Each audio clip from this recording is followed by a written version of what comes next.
I'm Doc Hunsley. I'm the Executive Director and Founder of SOAR Special Needs. We're a nonprofit based in Lenexa, Kansas, the Kansas City area, and we love coming alongside churches and helping you learn how to welcome individuals and families with disabilities into your ministry.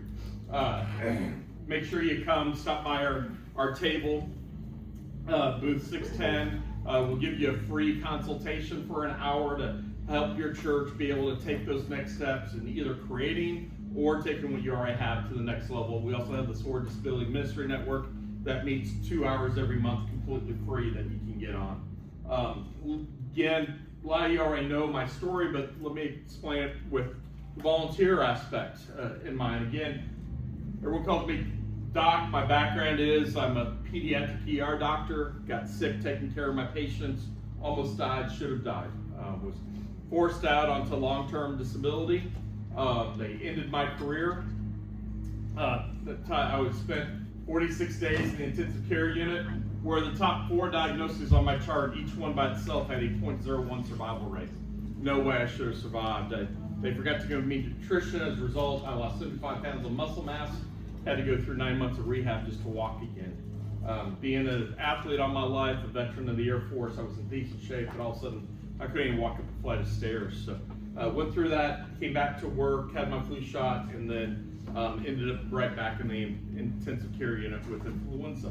And found out I'm the only known person at the time known where the main muscle allows you to breathe is the diaphragm, and half of mine's paralyzed. Happened that first hospitalization, nobody knows why or how, but bottom line is I have 40% lung function. And my employer decided I became a medical legal risk to the hospital and terminated my career, not my job, and said I could no longer practice medicine. And then right after that second hospitalization, before they terminated my career, my second son Mark was born. Blessed with 3 kids. Mark was born, and I became Mr. Mom, which was the hardest job I've ever had in my life. And taking care of 2 boys at the time. I've got a daughter as well now. And when Mark was 8 months old, he had his first seizure. Lasted over 4 hours. By the time he was 18 months old, we got the diagnosis of Dravet syndrome, very rare genetic seizure disorder. By the time he was 2, got the diagnosis of profound autism. So my wife's a pediatrician as well. We went from being pediatricians who took care of a lot of kids with special needs to now being a parent of a child with special needs. And first time in our life, we really understood just how difficult it is. It's 24/7, 365, you never get a break. Can't tell you how many times we've been in public and complete strangers tell us we're not just a bad parent, we're horrible parents because he's having an autistic meltdown. 5 occasions he's harming himself, and I'm doing the right thing, protecting him. And 5 occasions I've had a police officer pull a gun on me and threaten to arrest me or tase me. Guys, that's everyday life for families with disabilities because society doesn't understand it.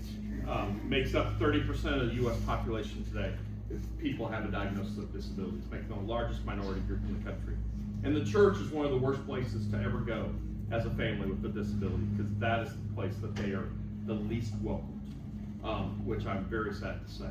And one of the big reasons is churches feel they just don't have the volunteers to be able to do it and be able to welcome them. So we're going to dispel that myth. But when Mark was 2 years old, I became a children's pastor at the church we were attending at that time. I grew a kid min from 100 kids to over 1,000 over the next 3 years.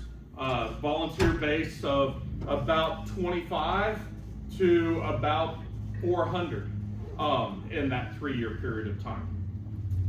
Went to senior pastor, wanted to start a disability ministry, and he said, no, I don't want those kind of people here. And then, long story short, 15 years ago, Mark was cured of everything when he was born into heaven at the age of 5.5. So we were blessed with him for 5 years. And then I went through the grief of losing a child. Ended up leaving that church, got called us to a different church, just started attending and met with them. And next thing I knew, I became their disability pastor because they wanted to start a disability ministry. And started with just what we knew we had: 1 elementary, 1 high schooler, and 1 adult. I had recruited 20 volunteers in that first month. 8 years later, when I rolled off staff, we were serving over 800 individuals with disabilities. We went from 20 active volunteers to 2,500 active volunteers. So what I'm going to be talking about today, I've done firsthand. It works, and it works not just for special needs, but it works for every ministry that you are talking about. So first thing as well, please don't take notes today. Just listen, because I scan this, email me, and ask me for my notes, and I will send you my notes. All right, they are in extensive notes for you. So I'm going to be giving you a fire hose today. You know, Ryan yesterday talked about having a fire hose. Well, that's all I know how to do is, you know, give fire hose when we go through things. So this is going to be a fire hose. Take notes if you want, but just pay attention. Email me, tell me you're in this talk, and I'll send that to you. I'm doing several talks, so make sure you're asking for the right one so I can give that to you. But again, the email is doc@SOAR, SOAR, specialneeds.org, for those that are listening to this later. And so we'll come back to this as well. You don't get that right now. So let's get into it. One of my favorite quotes out there on volunteering by Dr. Martin Luther King. He said, everybody can be great because anybody can serve. You don't have to have a college degree to serve. You don't have to make your subject and your verb agree to serve. You don't have to know the second theory of thermodynamics and physics to serve. You only need a heart full of grace, a soul generated by love. That's what it comes down to. I'll take that one step forward. You just have to be a friend. That's what I always say. Being a volunteer starts with being a friend. And when we say it that way, we remove all the fear. A lot of people are afraid to serve, and especially in the special needs ministry, because they hear special needs and they're like, oh my gosh, I can't do that. I don't know anything about that. I don't have training in that. No, you don't need it. Folks, I'm an MD, and I'm a parent of a child with special needs. I've never once given out a manual on how to take care of a child with special needs, nor have I received one as a parent. Why do we think we have to have that just to be able to serve them? We don't. It starts with being a friend, spending time with them. So, I want to go to the great philosopher Elf. He says, don't tell me what you can't do, tell me what you can do. So everyone is concerned about how to recruit volunteers. And everyone has a problem with that. It is not a problem. We always, and I don't know, how many, by raise of hand, how many in this room have an 80-20 rule in your church? 80% of the work's done by 20% of the people in your church. And we all are needing volunteers. And trust me, even when with 2,500 volunteers, I still needed more volunteers. So first, remove the thought, I can't wait to get to the day I never need more volunteers. That will never come, okay? That will never come. That's a myth straight from the pit of hell, all right? You will always need more volunteers. But we need to be working at that. We're going to learn today how to get that 80%. So, how do we recruit volunteers? Well, it starts with vision, with passion, and with action. And so, first thing you have to do is share stories and vision of how your ministry impacts families and how volunteers can get involved and leaders to join you. We need to make it personal. We have to shoulder tap. Bulletins don't work. They just don't work. And most of the time, announcements from the pulpit don't work. Because usually, it's usually the executive pastor up there. We need volunteers in our children's ministry. Please go to the foyer and sign up. Thank you. Yeah, and then everyone goes, well, we didn't get anyone. Well, we made announcements. Yeah, no. That doesn't work, all right? And we'll talk a little bit later about how to work with that. But it's shoulder tapping. But we have to cast vision. That's crucial. Volunteers need to know why your ministry exists and what you need to do. So SOAR Special Needs exists to transform the lives of special families and empower them to soar in their local and faith communities. And by providing buddies with individuals with special needs, we can better help them to engage with lessons and come to know Jesus. Less than 30 seconds, I just let you know why I need you to be a volunteer with us. Because I'm not babysitting. Special needs ministry is never babysitting. We are teaching Jesus to our kids and doing it in a way that they can learn. And so they need to understand this. But we have to be passionate when we're sharing opportunities and talking through that. We have to empower people to volunteer. And it's all about helping them imagine their ability to be there. One thing, remove, fill a role, fill a hole. Those words should never come out of your mouth because nobody wants to be a number. No one wants to ever fill a hole. Never ever say those words because you're not going to get anyone. We need to have story-based recruitment instead of needs-based recruitment. Millennials today want to be part of things to create change. So when we say fill holes, they just checked out. You just lost an entire generation. So remove that. Instead, be sharing stories of change and belonging when discussing ministry.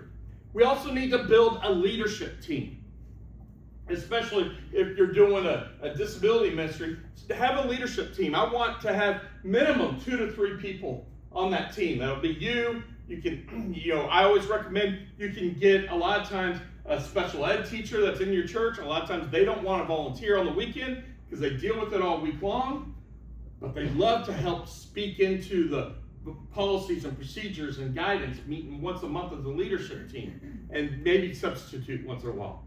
The other person you have to have on a leadership team, a parent, because you need to have a parent speak in to what you're doing. Because too many times we think we're doing the right thing and we're completely off base. Because unless you've walked in the shoes of a parent with a child with special needs, you have no clue. Most important thing we need to do, pray. Pray, pray, pray. We got to pray over the ministry. And what I did, I pick a time every day. I have my team, my board, my staff, my volunteers set an alarm on their clock for 5:15. 5:10 every day. Why 5:10? No reason for 5:10. But it's PM, not AM. I had to make that clarification. If you want to do AM, go for it.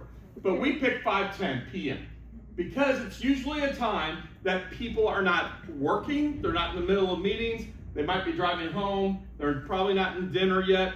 And I thought it was a safe time. That alarm goes off. We all pray in unison now for SOAR. Your volunteers all pray in unison for your ministry. You pray for your volunteers that God provides them. You pray for your families that God will provide the families to meet the needs of your families. Guess what happens when you do that? That is music to God's ears. When He hears that prayer in unison, our ministry, we had growth like this. When I instituted that prayer, we went like this. We exponentially increased our growth in every avenue with that prayer. And so pick God-sized miracles, prayer requests to pray through, and God's going to pick them out. If you have goals that keep getting met all the time in your ministry, you're not picking God-sized miracles. Because if they, and on top of that, if they can keep coming back to you and giving you credit for them all the time, they're not God-sized. I've learned I have to pick miracles and prayer requests that are huge. Going from 3 to 800, that's not because Doc was so awesome.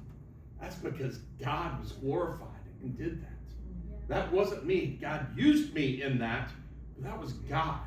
And that was a God-sized miracle that He did. So God gets the credit for that, not me. We need to pull ourselves out. The other thing we have to do is recruit your youth ministry. That is the best part we have there for us. They can be your best and most faithful volunteers, and we're going to dive a little deeper into that. But remember to offer them community service hours. That's phenomenal. They need community service hours. Offer that to them. Partner with local universities as well. Students pursuing degrees in special education, early childhood, occupational therapy, physical therapy, family ministry, they all need community service.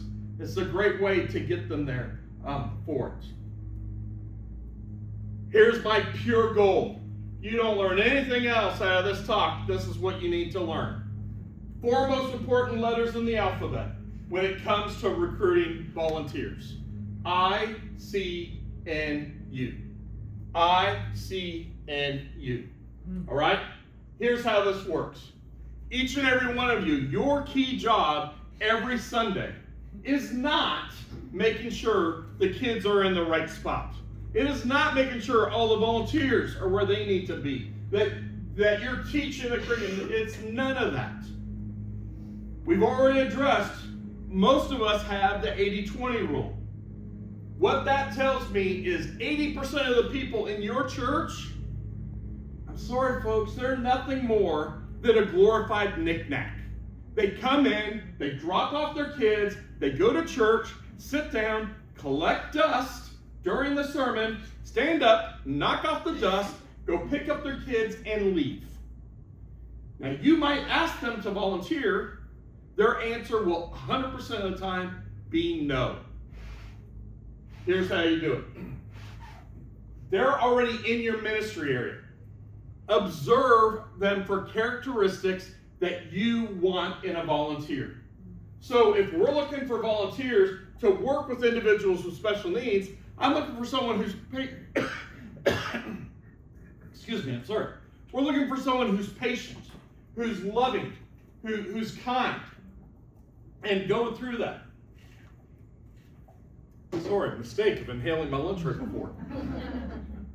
And then you come up to them and literally shoulder tap. Jackie, can I borrow you? Come on up. I've already done this with Jackie in a consult before. So Jackie is you're a knick-knack, all right?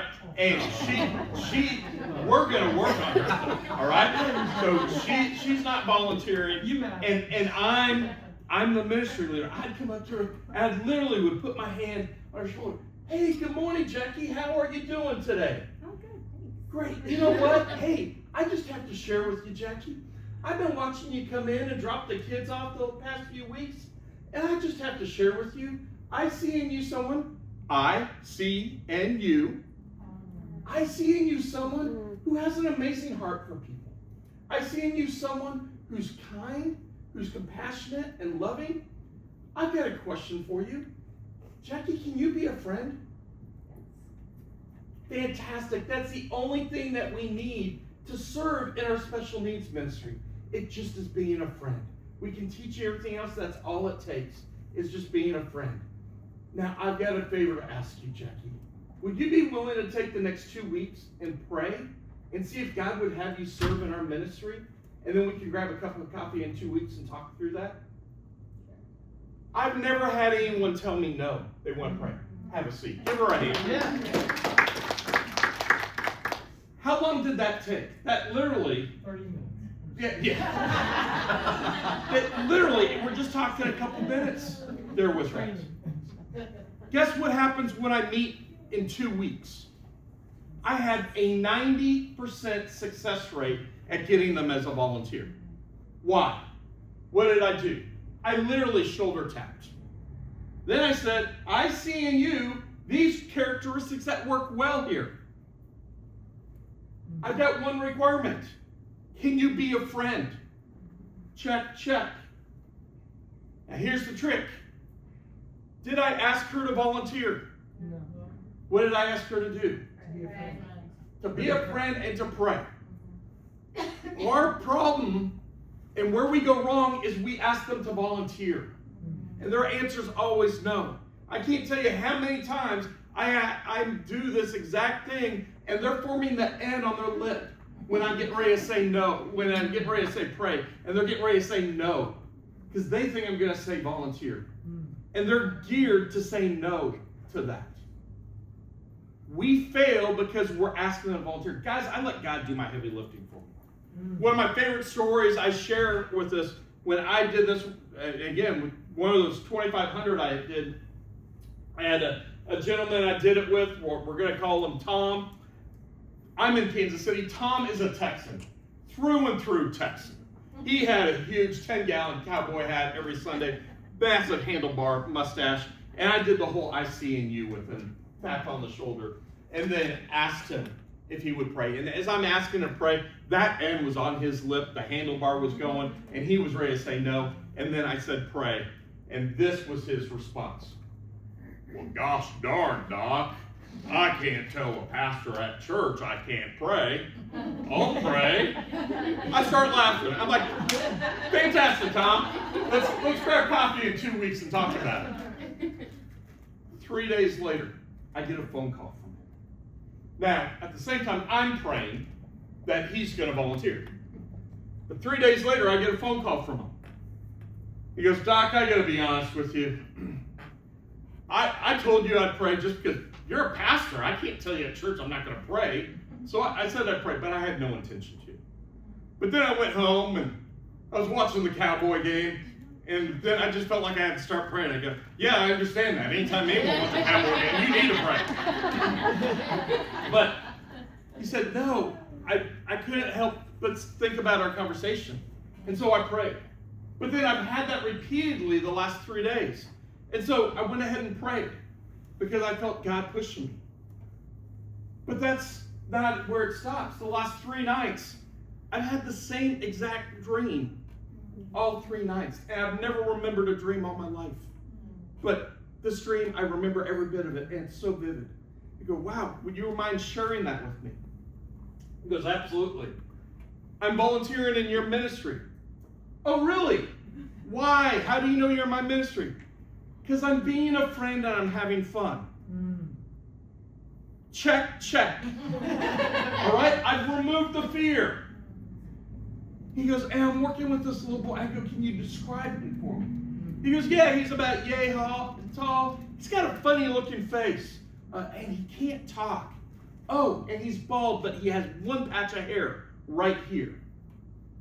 I said, yeah, you know what, Tom? His name is Frankie.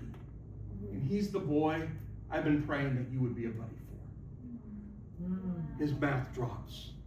Then he goes, Doc, I got to tell you. I'm 62 years old. I've attended church since 9 months before I was born. I've never served in church. And I wear that as a badge of honor. I've been asked multiple times before, and I've always said no, but you did something no one's ever done before. You asked me to pray. And God has broken my heart for Frankie. I'll serve, but I'm only going to do it once a month. Praise God. Fantastic. I'll take it. So I trained him, had him reserved, got him in, and he buddied with Frankie and came up to me after that first day, and he goes, Doc, who do you have with Frankie next Sunday? I said, I'm working on that. He goes, can I come back? Absolutely. He came back. After that second week, he goes, can I be here every week? He became an every week buddy with him. Worked with him for 10 straight years and became grandpa. And was on his front row of graduation in high school. That's the power of allowing God to work through it. If I just asked him to volunteer, never would have happened. So I see in you is powerful. Next thing, allow visibility in your ministry, in your church. Allow your individuals with disability to volunteer, to serve. I'm sorry, when the Bible calls us all to use our gifts, to serve. It doesn't say only if you have an IQ over 70 to do it. It's all. I love this picture because of everything behind it. We're going to call him Tommy. Tommy has severe cerebral palsy and very difficult to get any speech out, and it's hard to understand him. I could understand because I've worked with him so long.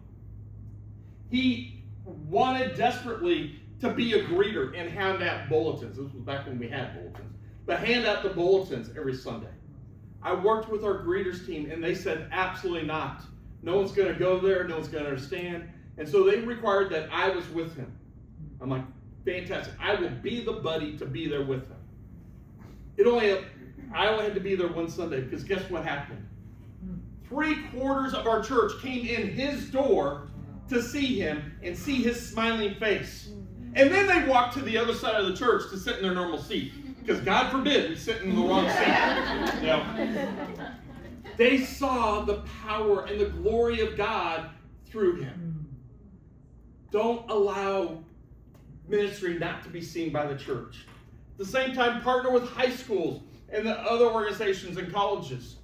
I went and God laid it on my heart. This can be a great way to be able to evangelize the church. I was doing respite nights as well, and I'd have individuals from outside the church that would come in and volunteer all the time. Well, for our church, in order to volunteer, you have to be a member of the church, have to have a strong statement of faith, and you have to be a member of the church at least 6 months. Well, I've got all these people who will never step foot in a church, but they love special needs, and they wanted to volunteer, or they need community service hours, and I couldn't do it. So I went to our pastoral team. I said, guys, I want to pray about this. Only for the role of a buddy, because they're just there as a guide on the side. They're not teaching. I think we can use this as a role to evangelize. And we have a community that will come in and we can share Jesus through our individuals with special needs. We prayed about it and felt that's exactly what God wanted us to do. And we launched that. First gal I had do it, she served, we had 5 services at the time. She served all 5 services every weekend for a month. After the 4th Sunday of the 5th service, she came up to me and said, Doc, what is this God stuff all about? And I took the next 30 minutes and I shared Jesus with her and led her to Christ. Guys, 2 months later, her mom and dad and 18-year-old brother walk into our church, ask for me and say, Doc, I need to talk to you. You have no idea who my daughter was. Our daughter was the most evil, vindictive, mean person you have ever met in your life. We were afraid she was going to end up in jail or dead or both. We were about to kick her out of the house. She was about to be suspended from school and kicked out. But whatever you did changed her. She's now smiling. She's now friendly. She now is happy. She tells us she loves us. We want what she has. And I got to lead all 3 of them to Christ. Guys, I lost track at 150 volunteers I led to Christ going through this way. We've got an entire community that need community service hours, that love these individuals, that we are preventing to come to church because of all of our rules. Think through that as a way. But again, allow your volunteers to recruit their friends, because the friends want to serve with friends. Use ministry fairs in the church. And then obviously, always background check. You have to have anyone over the age of 18 be background checked. Don't do it under 18 because you're just wasting your money on that. There's no need for it. If your church is forcing you to, I'm happy to talk to them because that's a waste. Now, let's talk about getting leaders. Because I'm sure we're constantly trying to get leaders. The best way you can be a leader is try to recruit to replace yourself. And that's not because you aren't going to do any work. It's because we need to replace ourselves so we can do more work. And so we have to scout our current volunteers for passion and commitment, for your vision and for encouragement, and encourage them in their walk with God. And so it's way easier to grow someone else's skill level than their commitment level. I'm not going to go after someone if they're not committed. But if I see someone who doesn't have much skill and they're showing me they're there all the time and they're excited, I'm going to go after them and I'm going to pour into them. And that's how you do it. But if they're the most smart person in the world and they're not committed, I don't want them, because they're going to be a cancer in there. You need people who are committed first and then build from that. So skill improvement is equipping with more knowledge and expertise. Those are external factors, but commitment is grown internally, and we can't grow that. That's an internal thing for them. So look for volunteers who have been brought in over time, at least a few months. You don't want new volunteers to be coming into leadership, because you want them to learn the DNA of the ministry and understand what's going on. You want to recruit leaders because of their gifts and their passions, not because of your ministry needs. So, for instance, after I do the all ICNU, once they tell me they're ready to volunteer, my first question I have for the next, what are you passionate about? What floats your boat? And then I try to match those passions with an area of volunteering. That's how I got our volunteer encouragement director.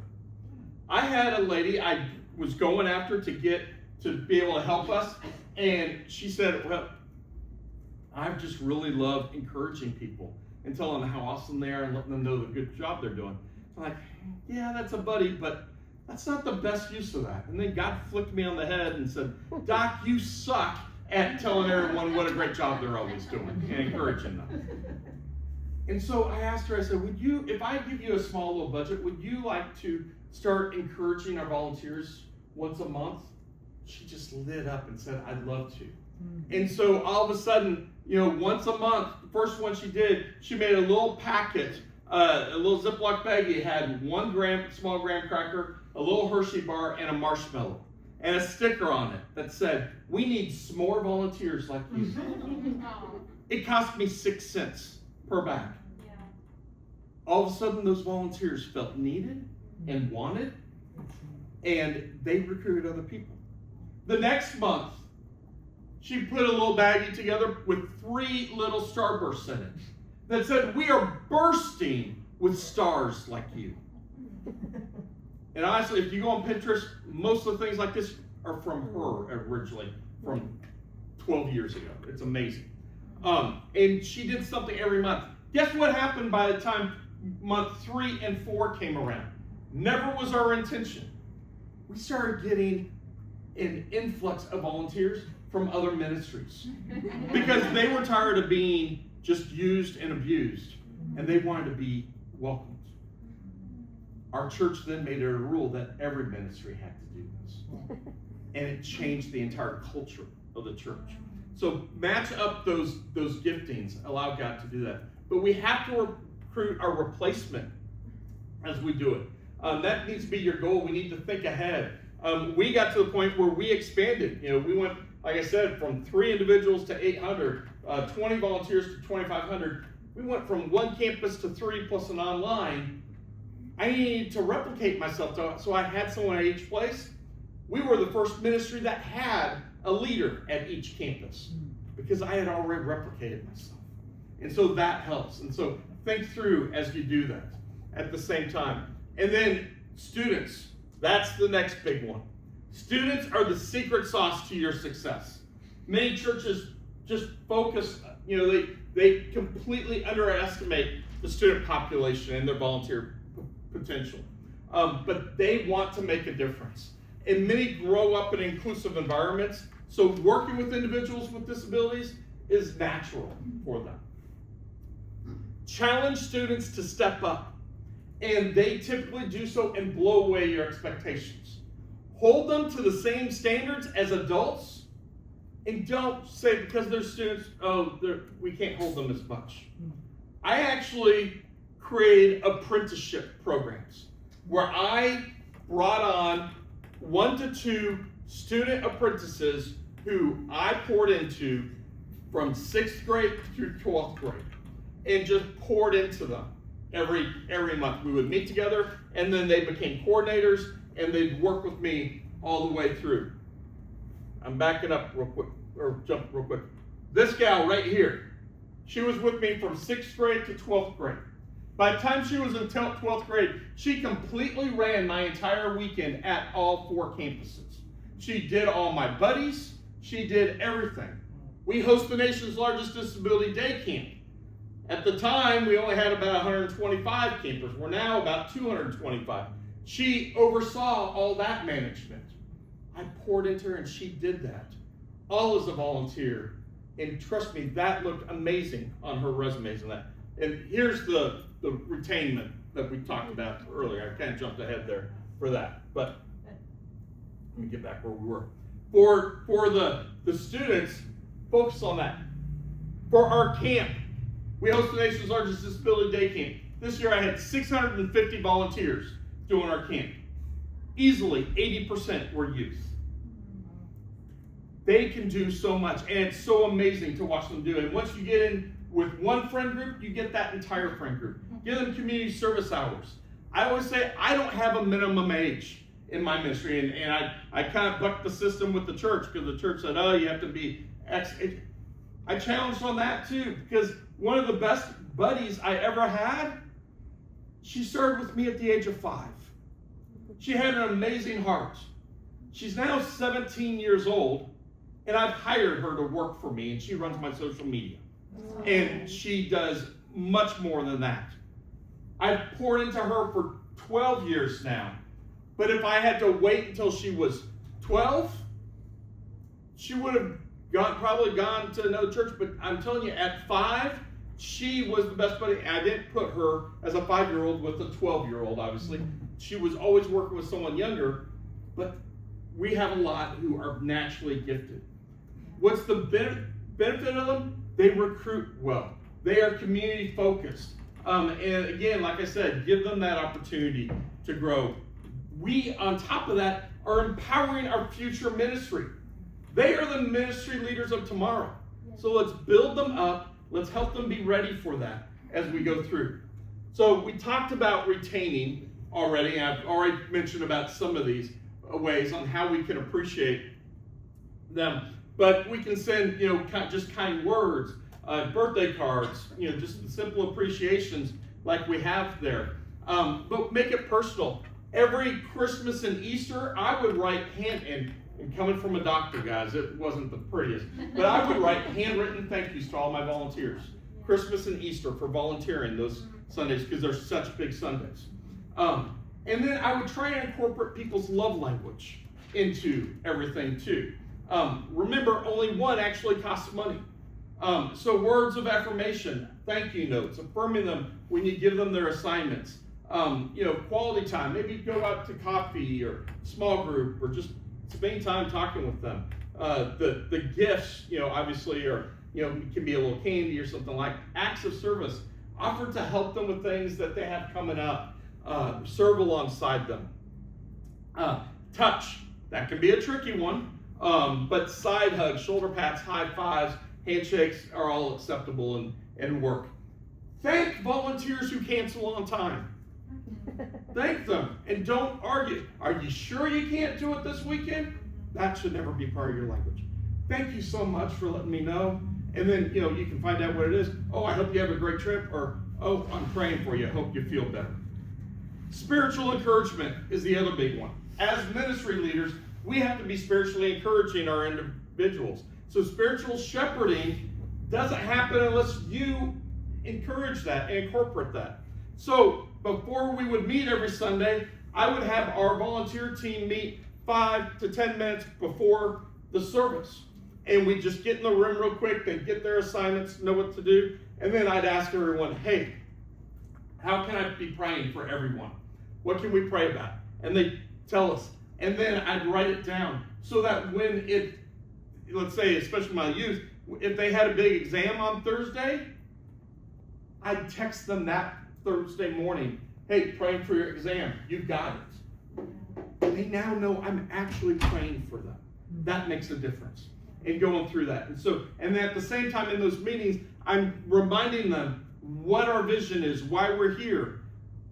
Because we're here to share Jesus. So that way if they're bit or they're hit, praise God, you're part of the bike club.